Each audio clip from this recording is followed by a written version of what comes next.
Ready रखिएगा। Harshada, good morning, क्या updates?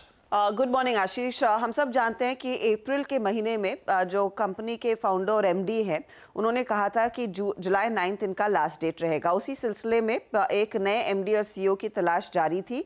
अभी तक नया एमडी और सीईओ नहीं आया है, लेकिन जुलाई 9 को ही दरअसल घोष साहब रिटायर करने वाले हैं या फिर स्टेप डाउन करेंगे।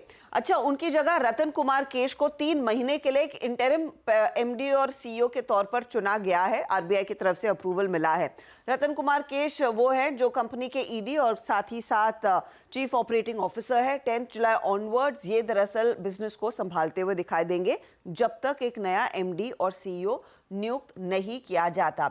अब आपको एक और चीज ध्यान में रखनी है कि कुछ रिपोर्ट्स ये भी सजेस्ट कर रही हैं कि शायद जब सीएस घोष एमडी और सीईओ का पद छोड़ेंगे, वो बोर्ड को से भी बाहर होते हुए दिखाई दे सकते हैं। वो ऑप्ट कर सकते हैं कि वो अपनी बोर्ड सीट भी सरेंडर करें, क्योंकि आईएफसी और जीआईसी जैसे निवेशक हैं जो अगर कंपनी में ज़्यादा पैसे डालना चाहते हैं तो रिजर्वेशंस है कि बंधन बैंक से सीएस घोष साहब जुड़े रहेंगे। एक ऑडिट अभी भी चल रहा है, उसका फाइंडिंग नहीं निकल कर आया है और इंटरिम तौर पर दरअसल एक सीईओ और एमडी की नियुक्ति हुई है। अब देखते हैं आगे कितनी जल्दी दरअसल आरबीआई अप्रूवल देता है नए चेहरे के लिए जो कंपनी की कमान संभालते हुए दिखाई देंगे।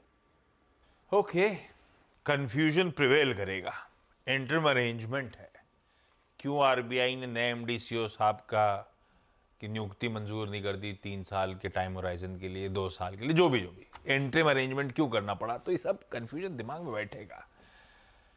तो फिर ऐसे में एक काम करते हैं, सतपुते साहब के पास चलते हैं। मानस पैनल पे समय है नहीं। सतपुते साहब, बंधन बैंक देखेगा, डिसअपॉइंटमेंट तो रही है। अपने पियर्स कहाँ रिकॉर्ड हाइस पे निफ्टी बैंक था, कहाँ बंधन बैंक सलकी कर रहा था, और अभी भी कंफ्यूजन बना हुआ है। चार्ट्स पे कैसा लगता है?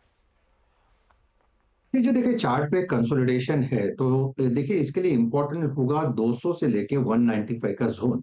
ये इसका क्लस्टर ऑफ सपोर्ट है जहां पे मूविंग एवरेजेस आते हैं। तो मुझे लगता है अगर यहाँ पे पोजीशन है तो एक स्ट्रिक्ट स्टॉप लॉस होना चाहिए 193 का।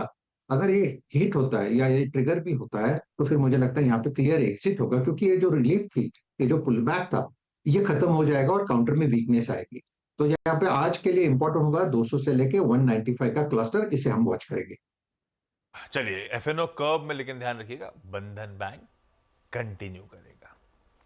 वो अपन ने मेंशन भी कर रखा है, लेकिन हाँ, एफएनओ कर्व में ये स्टॉक लेकिन खबरों के बीच रडार पे रखना है। अच्छा, इस बीच वापस हर्षदा के पास चला जाए, बाकी के इंपॉर्टेंट स्टेट्स। अब उसमें टाटा ग्रुप के एंटिटीज रडार पे। पहले एक काम करते हैं, टाटा मोटर्स, जिसके अपडेट्स आए। टाटा मोटर्स के लिए बहेती साहब, आप चार्ट रेडी रखो, आ रहा हूं। हर्षदा, क्या अपडेट्स हैं जेएलआर के? पिकअप देखने को मिल रहा है। होलसेल बिक्री करीब 5% बढ़कर आई है। 97,755 यूनिट्स का आंकड़ा है। रिटेल सेल्स जेएलआर के करीब 9% बढ़ते हुए दिखाई दिए हैं और यहाँ पर कंपनी कह रही है कि होलसेल का जो नंबर है रेंज रोवर और रेंज रोवर स्पोर्ट के लिए वो 22% और 46% रिस्पेक्टिवली बढ़ता हुआ दिखाई दे रहा है। कंपनी ने ये भी कहा है कि नई रेंज रोवर इलेक्ट्रिक जो है उसकी डिमांड अच्छी खासी है और वहाँ पर वेट लिस्ट लगातार बढ़ रहा है और यहाँ पर 39,000 नए साइन अप्स आते हुए दिखाई दिए हैं, तो वो अपडेट अच्छा है। मैं फटाफट से टाटा स्टील भी आपके सामने रख देती हूँ। उन्होंने कहा है कि इंडिया क्रूड स्टील प्रोडक्शन करीब 5% बढ़कर आया, 5.25 मिलियन टन। प्रोडक्शन लोअर था सीक्वेंशली क्योंकि कुछ मेंटेनेंस शटडाउन्स देखने को मिले थे, लेकिन India deliveries best ever Q1 sales देखने को मिल रही हैं, जहां पर 3% तक का इजाफा देखने को मिला है। ये भी 5 मिलियन टन के आसपास आंकड़ा आ रहा है। ऑटोमोटिव और स्पेशल प्रोडक्ट सेगमेंट में डिलीवरीज इंक्रीज हुई हैं 14%। ब्रांडेड प्रोडक्ट और रिटेल सेगमेंट में डिलीवरीज बढ़कर 6% पर आती हुई दिखाई दी है। Industrial product and project segment में डिलीवरीज 1.8 मिलियन टन के आसपास रही हैं। तो दोनों कंपनियां इंपॉर्टेंट और दोनों का अपडेट आप कह सकते हैं रीजनेबली अच्छा है। अभी टाइटन का अपडेट भी बचा है टाटा ग्रुप में, वो अभी आता हूं। पहले टाटा मोटर्स या उसका डीवीआर, बहेती साहब कैसा प्लेस लग रहा है भाई टाटा मोटर्स का स्टॉक? जी आशीष जी, चार्ट स्ट्रक्चर तो काफी अच्छा बना हुआ है। स्टॉक में कोई भी गिरावट आती है तो 20 डेमो पे ही थम के वापस एक बाउंस बैक देखने मिल रहा है। फ्राइडे के दिन में थोड़ी सी एक हल्की सी गिरावट थी 0.5% के करीब, तो एक अच्छा risk reward point of view से फेवरेबल एंट्री जोन बन चुका है। इसमें 980 का एक स्टॉप लॉस लगाकर इसमें खरीदारी की सलाह है 1020 के टारगेट के लिए। Okay, Tata Motors. दूसरा आया था टाटा स्टील का अपडेट। रचना जी, टाटा स्टील की चार्ट की पोजीशनिंग कैसी? टाटा मोटर्स का तो डिसेंट अपडेट, टाटा स्टील तो फीका सा अपडेट है ना। टाटा स्टील कैसा लग रहा है चार्ट्स पे? जी, टाटा स्टील के चार्ट्स भी ठीक ठाक ही लग रहे हैं। यहाँ पे जब तक 173 के ऊपर है तब तक है तो पॉजिटिव, लेकिन मोमेंटम बिल्ड होने में थोड़ा टाइम लगेगा। फिलहाल साइडवेज कंसोलिडेशन में है और जब 178 को अगर ये क्रॉस करेगा तो और तब इसमें मोमेंटम में इंक्रीमेंट आएगा। 178 के ऊपर ये डेफिनेटली बाय बनता है फॉर अ टारगेट ऑफ 183। सब निफ्टी कंपनी थे जिनके अपडेट्स पे अभी इस समय चर्चा हो रही है। रखिए हुए रडार पे टाटा मोटर्स को, टाटा स्टील को, तीसरा रख दीजिए टाइटन को स्क्रीन पे। हमने अभी बिग स्टॉक्स में चर्चा भी करी कि थोड़ा सा फीका सा अपडेट दिख रहा है इसका। ऐसे में सचिन, आप रेडी रखो टाइटन कंपनी का काउंटर। इस बीच इंटरग्लोब की तरफ से अपडेट्स आ रहे हैं। वो फ्लाइट जो मुंबई की हैं वो टू एंड फ्रॉम मुंबई उन पर इम्पैक्ट पड़ा है और ये कह रहे हैं कि या तो आप फुल रिफंड ले सकते हैं या फिर अपनी फ़्लाइट रिस्केड्यूल करा सकते हैं। जो फ्लाइट्स इम्पैक्ट हुई होंगी, रनवे पूरा पानी में डूब गया होगा तो क्या करेंगे। और एयरपोर्ट के आसपास थोड़ी ज़्यादा दिक्कत भी है थोड़ा सा, तो इस वजह से यार ध्यान रखें जो ट्रैवल कर रहे हैं। अच्छा हर्षदा, टाइटन कंपनी। टाइटन कहता है कि ईयर ऑन ईयर करीब 9% तक की ग्रोथ इस क्वार्टर में देखने को मिलेगी, लेकिन ज्वेलरी सेगमेंट 9% ही ग्रो कर पाया है। अक्षय तृतीया का हफ्ता आया था, वहां पर डबल डिजिट ग्रोथ जरूर देखने को मिली, लेकिन हाई गोल्ड की जो कीमतें हैं उससे कस्टमर डिमांड पर इम्पैक्ट आता हुआ दिखाई दिया है। कंपनी कह रही है कि लो वेडिंग डेज थे, ओवरऑल सेंटिमेंट थोड़ा सा म्यूटेड रहा है पिछले साल के कंपैरिजन में इस पर्टिकुलर Q1 में।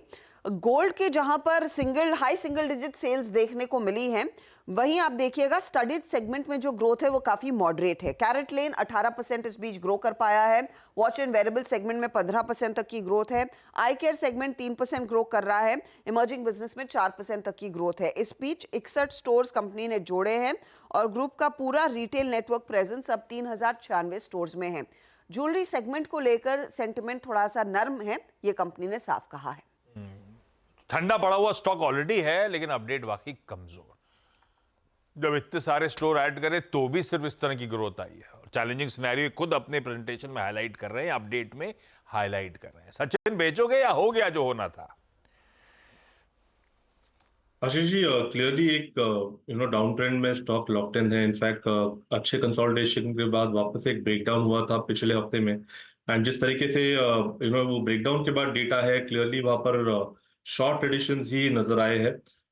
इमीडिएट बेसिस में मुझे लग रहा है आज के लिए 3170 के आसपास का एक स्विंग लो बन सकता है, बट पोजिशनली मुझे लग रहा है ये करेक्शन बरकरार रहना चाहिए।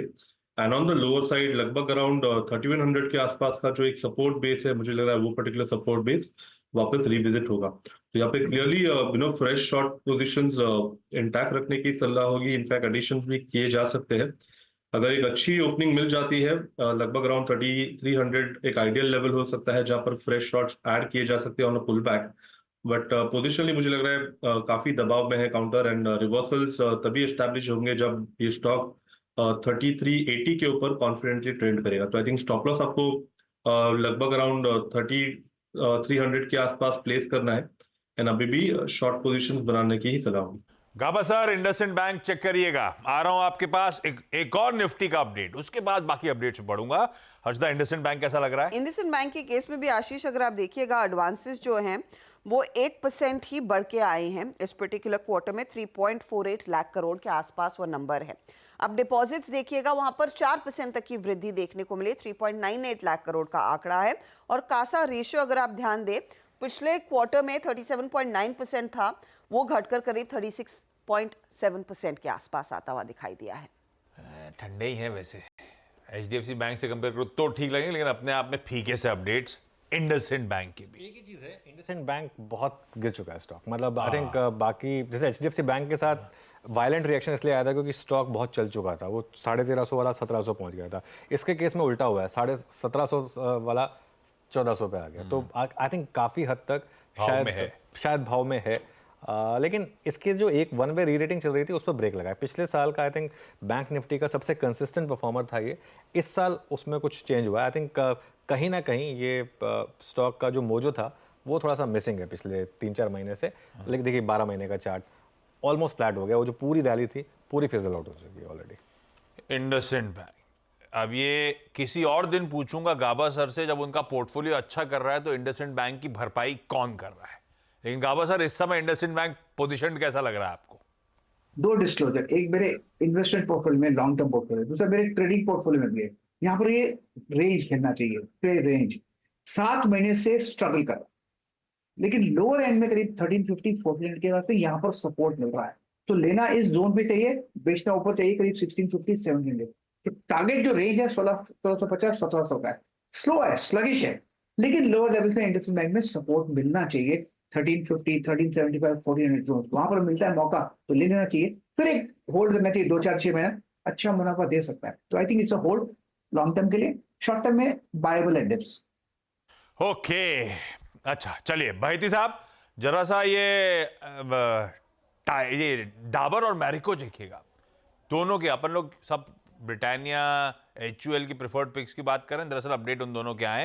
हर्षदा, कैसे हैं अपडेट्स? डाबर और मैरिको कैसे लगे आपको? डाबर और मैरिको के अपडेट्स में आशीष थोड़ी सी डिमांड में पिकअप के साइंस बनते दिखाई दे रहे हैं, और दोनों कंपनियां ये मेंशन भी कर रही हैं। अगर आप ध्यान दें जो कंपनियों ने कहा है, पहले डाबर की बात कर लेते हैं। डाबर बेसिकली ये कहता हुआ दिखाई दिया है कि क्वार्टर में सीक्वेंशियल इंप्रूवमेंट है डिमांड ट्रेंड में, क्योंकि रूरल ग्रोथ में कुछ पिकअप देखने को मिल रहा है। कंसोलिडेटेड रेवेन्यू एक्सपेक्टेशन यही है, mid to high single digit growth दिखाएगा Q1 में। इंडिया बिजनेस ज़्यादा बेहतर करेगा, ये रिकॉर्ड करेगा mid single volume digit volume growth. India business में होम एंड पर्सनल केयर और हेल्थ केयर बिजनेस में ग्रोथ अच्छी खासी उम्मीद की जा रही है। बादशाह मसालों पर भी कंपनी कमेंट करती है कि यहाँ पर एक पिकअप देखने को मिलेगा। अब ग्रॉस मार्जिन्स में कुछ यहाँ पर वो मेंशन कर रहे हैं कि स्थिति बेहतर होती हुई दिखाई दे रही है, क्योंकि एक प्राइस इंक्रीज लिया, ओवरऑल कॉस्ट कटिंग हुई है, कॉस्ट सेविंग हुए हैं, उससे मार्जिन्स और बेहतर रहेंगे। और ऐसी स्थिति में ऑपरेटिंग प्रॉफिट दरअसल रेवेन्यू से काफ़ी ज़्यादा बेहतर आता हुआ दिखाई देगा, तो अच्छी खासी EBITDA ग्रोथ की उम्मीद है। तो कमेंट्री बहुत अच्छी है डाबर की तरफ से। मैरिको के केस में कंपनी कहती है डोमेस्टिक बिजनेस एक मॉडेस्ट अपटिक दिखा रहा है और वॉल्यूम ग्रोथ देखने को मिल रही है क्वार्टर ऑन क्वार्टर बेसिस पर। इंटरनेशनल बिजनेस में अगर आप ध्यान देंगे तो double digit constant currency growth देखने को मिल सकती है। ये बेसिकली कह रहे हैं कि आने वाले साल में रेवेन्यू ग्रोथ और भी बेहतर करती हुई दिखाई देगी, वैसे ट्रेंड साफ दिखने लगे हैं। ऑपरेटिंग प्रॉफिट इस कंपनी के लिए भी रेवेन्यू से ज़्यादा बेहतर रहेगा।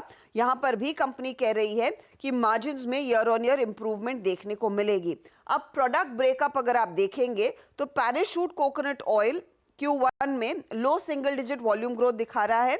सफोला डिलीवर कर रहा है mid single digit volume growth. Value added hair oils में थोड़ी सी नरमी देखने को मिली है, क्योंकि वहां पर कंपटीशन बढ़ गया है।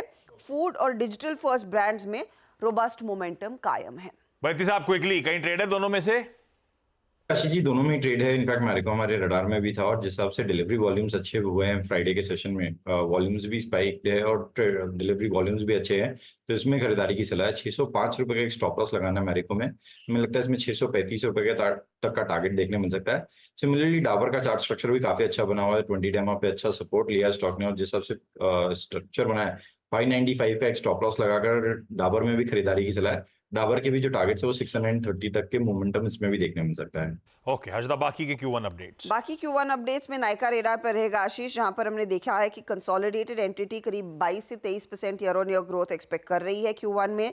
ग्रॉस मर्चेंडाइज वैल्यू में करीब करीब मिड 20s में ग्रोथ आएगी। ब्यूटी वर्टिकल बिजनेस कंपनी कह रही है 22 से 23% तक का इजाफा दिखाएगा। फैशन वर्टिकल ग्रोथ 20% के आसपास रहेगी, और यहाँ पर GMV ग्रोथ जो है वो मिड टीन्स में आती हुई दिखाई देगी।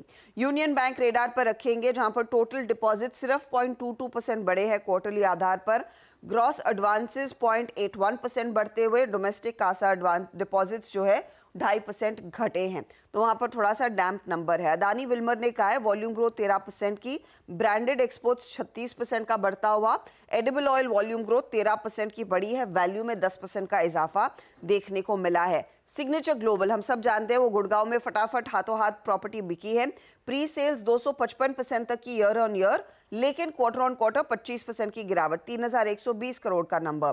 Area sold quarter on quarter 32% घटा है। कलेक्शंस 102% बढ़ती हुई, ईयर ऑन ईयर और 20% कलेक्शंस बढ़ी हैं क्वार्टर ऑन क्वार्टर, तो यहाँ पर भी अपडेट पॉजिटिव ही है। रखिए सारे स्टॉक्स रडार पे। थोड़ा जल्दी आप आगे बढ़ूंगा क्योंकि अब सिर्फ बजट के लिए 10 कारोबारी सत्र बचे हैं और बजट की बढ़िया सी पिक्स भी इसी शो में लेना अब हम रोज सुबह शुरू कर चुके हैं। बजट बोनांजा के लिए आज गाबा सर और मयूरेश के पास चलने वाले हैं। हर्षदा, बाकी कोई स्टॉक्स की न्यूज है? इंफोसिस रेडार पर रखना है आशीष। नतीजों से पहले कंपनी ने कहा है कि हेमंत लांबा जो एग्जीक्यूटिव वाइस प्रेसिडेंट और ग्लोबल हेड स्ट्रेटेजिक सेल्स के थे, उन्होंने रिजाइन कर दिया है। अपोलो हॉस्पिटल्स 102 करोड़ खर्च कर रहा है अपोलो हेल्थ एंड लाइफस्टाइल्स में कुछ और हिस्सेदारी खरीदने के लिए। जेएम फाइनेंस के बोर्ड ने अप्रूवल दे दिया है। 42.99% स्टेक जेएम फाइनेंशियल सीएसएल में खरीदेंगे। 1282 करोड़ में दरअसल ये सौदा होगा। और नेवली लिग्नाइट यानी कि एनएलसी इंडिया, इन्होंने second commercial coal block mine दरअसल अक्वायर की है, जिसकी क्षमता है करीब करीब 30 मिलियन टन पीक कैपेसिटी पर, और इसमें रिजर्व्स करीब 1377 मिलियन टन के कोयले के हैं। पावर ग्रिड फंड रेज के लिए बैठक है जुलाई 10 को। ये बॉन्ड्स के जरिए फंड रेज कंपनी करती हुई दिखाई देगी। रखिए ये सारे स्टॉक्स जो हर्षदा ने मेंशन करें अपने रेडार पे। चले भाई, बजट बोनांजा कोई स्टिंग विंग को दिखाइएगा और रखिएगा गाबा सर और मयूरेश को स्क्रीन पे। जानने की कोशिश हो रही है मयूरेश से कि बजट के लिए क्या की थीम सबसे प्रिफर्ड स्टॉक जो इन एंटिसिपेशन राइड करना चाहेंगे। और हाँ, शर्त तो ये है कि फंडामेंटली बढ़िया कंपनी होनी चाहिए। ना भी आया बजट में कुछ तो कमाई वैसे भी इवेंचुअली करा देगा। और गाबा सर से ये जानने का मन था कि भाई 10 दिन बचे हैं, एक बढ़िया सा पोजिशनल ट्रेड जो सबसे ज्यादा कन्विक्शन दे रहा है, आज का तो दे चुके गाबा सर। मयूरेश, पहले आपके पास आता हूं भाई, कौन सी की थीम, क्या एंटिसिपेट कर रहा हो बजट रिलेटेड, और उससे जुड़ा हुआ स्टॉक कौन सा रेडार पे? तो आशीष, आई थिंक मैन्युफैक्चरिंग इंफ्रास्ट्रक्चर पे हमारे हिसाब से बजट में अभी भी आई थिंक दबदबा रहेगा, and a substantial amount of capital spend will happen in these segments as well. इसको मद्देनजर रखते हुए हमें लगता है आई थिंक पेन्नार इंडस्ट्रीज के इन्वेस्टर्स को जरूर ध्यान रखना चाहिए। 2-3 चीजें आई थिंक जो ये काम करते हैं, एक इनका इंजीनियरिंग प्रोडक्ट्स का डिवीजन है जो automobiles, construction, infrastructure, railways, white good manufacturer, tubes, pipes, ये सारी सेगमेंट्स को कवर करता है। और दूसरा उनका है प्री इंजीनियरिंग बिल्डिंग वाला सेगमेंट। अभी जो इंजीनियरिंग प्रोडक्ट्स वाला सेगमेंट है, जो लास्ट पूरे साल में जो इन्होंने रेवेन्यूज पोस्ट किए हैं, वहां पे डबल डिजिट ग्रोथ देखी थी, ऑलमोस्ट 9 to 10%। मैनेजमेंट की एक्सपेक्टेशन यही है कि जो ओवरऑल कंसोलिडेटेड एबिटा मार्जिन 10% के आसपास थे, ईबीटी यानी जो एबिट मार्जिन है स्पेसिफिकली जो 5% के आसपास हवर कर रहे थे, within the next year and a half, this number should reach around 7 or 7.5%. दूसरा आप देखें जो इनकी प्री इंजीनियरिंग बिल्डिंग सॉल्यूशंस हैं, they have just opened a new plant in Raebareli 36,000 MTPA का, और इनकी जो ऑर्डर बुक है 750 करोड़ इन इंडिया और यूएस सब्सिडरी पे लगभग $44 मिलियन की। यहाँ पे मैनेजमेंट को लगता है कि जो इंक्रीमेंटल ऑर्डर विन्स आ सकती है assuming infrastructure growth can be quite significant. तो मुझे लगता है Pennar industries is something that you should keep on your radar. अठारह से 20 के वेबसाइट पे। बढ़िया, पेन्नार इंडस्ट्रीज एक बढ़िया फंडामेंटली स्ट्रॉन्ग काउंटर, और बजट में शायद बढ़िया सेक्टोरल टेलविंड भी मिल जाए, मदद मिल जाए। गाबा सर, पोजिशनली सबसे इंटरेस्टिंग पिक आपकी तरफ से? वेल, पोजिशनली जो इंटरेस्टिंग पिक नजर आता है मुझे वो है L&T। ये बजट फ्रेंडली स्टॉक है, सेफ स्टॉक है, टेक्निकली इसका जो चार्ट स्ट्रक्चर है बढ़िया है, पॉजिटिव है। करीब 5 महीने से एक साइडवेज जोन पर चल रहा है, लेकिन बायस अपसाइड है। स्ट्रॉन्ग सपोर्ट जोन करीब 3,500 के आसपास है, ट्रेड कर रहा है 3628 के आसपास। मेरे ख्याल से 3,800 से 4,000 ये एक जोन है, वहां तक जाना चाहिए। बजट फ्रेंडली स्टॉक है L&T। ओके, बढ़िया, ऑलमोस्ट एक ही तरफ पढ़ रहे हैं हम लोग, लेकिन एक दिग्गज लास्ट ने ट्यूब रडार पर रखिएगा, दूसरी तरफ पेन्नार इंडस्ट्रीज। ये है आज की बजट बोनांजा पिक्स आपके लिए। पोजिशनली इन स्टॉक्स पे प्ले करा जा सकता है। मन इंडस्ट्रीज रिलेटेड अभी अभी अपडेट आया है, 1850 करोड़ रुपए का ऑर्डर उस कंपनी ने बैक करा है, वो अपडेट फ्लैश कर रही थी टिकट टीम। ब्रेक ले लिया जाए, मुनाफे के